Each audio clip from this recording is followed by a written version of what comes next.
US की president Donald Trump अवधि Russia की प्रेसिडेंट पुतिन की अलास्का की मीटिंग तो मधु लोइख्रे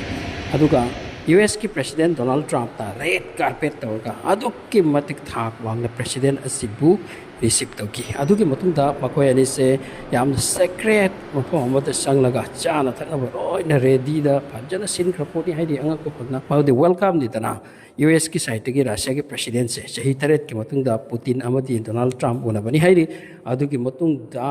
मखोय से पुंग अहुम मखोय अनिता प्रेस लांग अमता चंगहन बनते मखोय की पर्सनल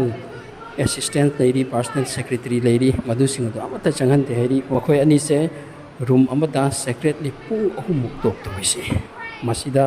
याम इम्पोर्टेंट और पॉइंट्स के आप पुथोकलगा वारी सानकी अदुगा हाइबा जातनी मावति वार असे लोहल्लो हाइदुना अदुगी मतुंगदा सीजफायर तौसी हाइबसे पुतिनना मसिदा कंडीशन खरा थम्बिसनी अदुगा मनुंगदा करी करी वफमदा हाइनख्रिबा हाइबसे हुजिक फावदा मीडियादा मेंशन तौदे अदुबु सीजफायर की वफम असे कन्फर्म तादे सीजफायर ओइबगी वफम असे कन्फर्म तादे हाइबसे डिक्लेयर नि अदुगी मतुंगदा डोनाल्ड ट्रम्प थोरकलगा मयामदा हाइकी मदुदी आइगा ऑनरेबल प्रेसिडेंट रशिया की सुवारी सानरे अदुगा पॉइंट खरादा अखोय याती यानरे अदुगा पॉइंट अमदी हुजु फाउदी यानबु ngamdri मदु कै नोयमन सीजफायर टॉकनी सीजफायर के वफम सिनी अदुबु मसिगी दमकता अमका फर्दर टॉक अम मथौ तानी हंदक किसिदा यूक्रेन की प्रेसिडेंट जेलेंस्की अमद नत्रगा मखोय की कांगलुप याव मथौ तानी अदुगा अतै पॉइंट मयाम अमदी मसिगी से अखोयनी यानरखरे हाइबवासे हाइसनी सो अल्टीमेटली मखोय ngangnabase सीजफायर से ओइनबा अमदी वार तौबसे तोकना हनबगिनी अदुबु मसिगी मतंग सिमति यात्रिसिनी अदुगा पॉइंट्स मयाम अमदा अखोय यानरे अदुना अखोय की मीट असे सबमिट असे अलास्का की मसि समहाउ पॉजिटिवली हाइबो फमसे डोनाल्ड ट्रम्प दसुहाई अदुगा रशिया की प्रेसिडेंट पुतिन नसुहाई सिनी अदुगा पुतिन नसु थोरकलगा हाई की मदुदी आइना हादगी सुहाइबनी यूक्रेन दो फम खरा मदुदी नखोयगा वेस्ट का नक्सलगा नाटो द चंगबा असिगी सिस्टम असे मसि तौगनु नत्रदे अखोयना नखोयदा वार से तारोय असुयाम मी की थवाय अमदी हकचांग अदुगा पब्लिक प्रॉपर्टी चतख्रिसे मसि चतलमलोय अदुगा अखोयना यूक्रेन असे ngamge लोसन की हाइन होनबस होनरमलोय अदुबु वोलोदिमिर जेलेंस्की ना वासे याकिदबा अदुगा लोयना मतमदुगी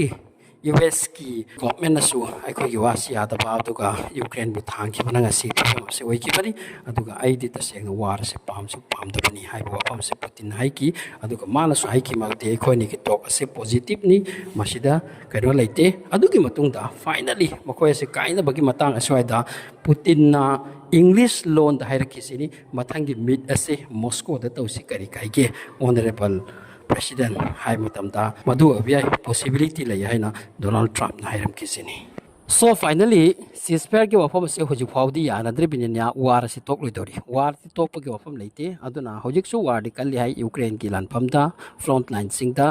अदुगा रशिया ने अटैक से तम तपना फजना तौसिल्ली अदुगा यूक्रेन की मफम कया से लौबगी फिबम द हुजिक सु चांगली नोमगे खुलक अमानी मसी लौबसिदि लेपतना लौरिसिनी अल्टीमेटली वार दि लेपना हनब ngamkhidre अदुबु मथंग टोक अमा मॉस्को दे यामना यांगना होनबगे वानी अदुगा अल्टीमेटली मसिगी वार से मखोय थिंगनबग याम कन होना खरगनी मिडल ईस्ट तौरिबा सोमदना ते मखोय वखल लोन मखोय अबि रशिया अमदि यूक्रेन की वार थिंगबा यूक्रेन से वाबियादि वार से पब्लिक सिंग कंदेयादि सिनी सोमदा मिडल ईस्ट चाइरी नारी असोमना कंदे सीजफायर के असुक साथीना होनबा मसि पुनमक्से दे उदे अदुबु यूक्रेन की दमकते हम कन होनबसिदि खोइमि येंगना होजिकदा उबंगे प्रेसिडेंट अनि असे मयाम के ममांगदा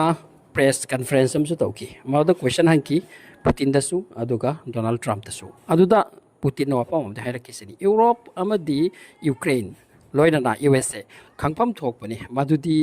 मसिगी कन्फ्लिक्ट असिगी रूट कोज करिदगी नोइख्रिसे अखोइदी वार नतन उपाय लेते हन तोखिबनी मसि खंगफम थोय अदुगा अखोइसु पामी यूक्रेन दा परमानेंट सीजफायर परमानेंट शांति दा लेखि बाहरसे मसिदा वार तोहनिंगबा अमदी केवस